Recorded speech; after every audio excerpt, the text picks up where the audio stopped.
Are you thinking about buying a condo in the future? Do you have concerns or have any questions relating to condo fees? Finding all this information out can be difficult, especially with all the other decisions you have to make with this major purchase. In this video, we'll talk about all the major questions that customers have about condos, so you'll be better prepared with your next condo purchase.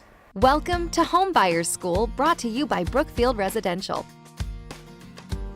So before we begin, if this is your first time on this channel and you want to get the latest strategies, tactics, and tips on home buying, click the subscribe button below, hit the little bell so you don't miss anything.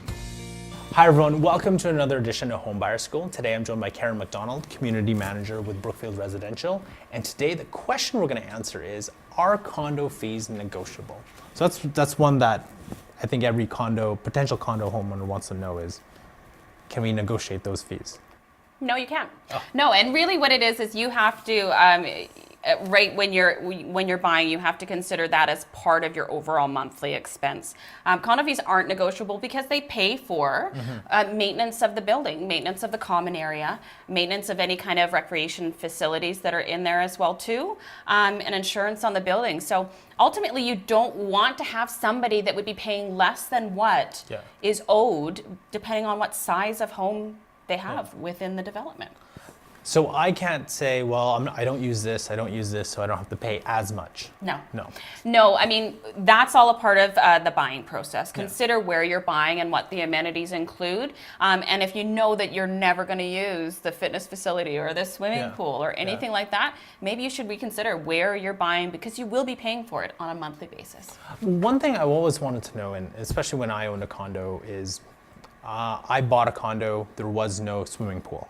But then the next year, I guess the condo board decided, hey, we would like a swimming pool. And then the fees went up. And then I never bought into a condo that I really wanted that swimming pool. How would you address that? Well, the decision to build a swimming pool would be a huge one for the homeowners board to go over.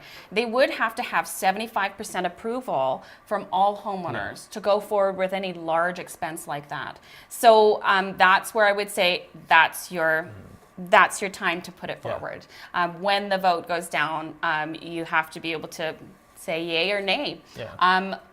To a large degree, if the majority rules, the majority rules. And then I guess from there you would consider whether you want to stay where you are.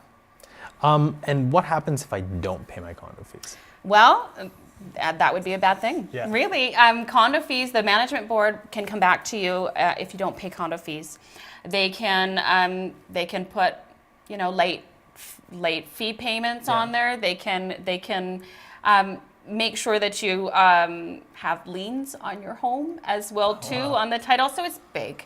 Condo fees, when you purchase a new home, you agree to pay that on a monthly basis. It's a contractual agreement between you and the management company. So in order to not have any late fees or penalty payments, pay them on a monthly basis. Make sure that you're doing that. Thank you very much, Karen. Thank you very much for joining us, and we'll catch you next time. That's another edition of Home Buyers School. Tune in next time for more expert tips and tricks. And visit homebuyerschool.ca to bring you one step closer to finding your dream home. As with everything, it would be great if you like and share our videos. Also, please let us know if you have any home buying questions you want us to answer.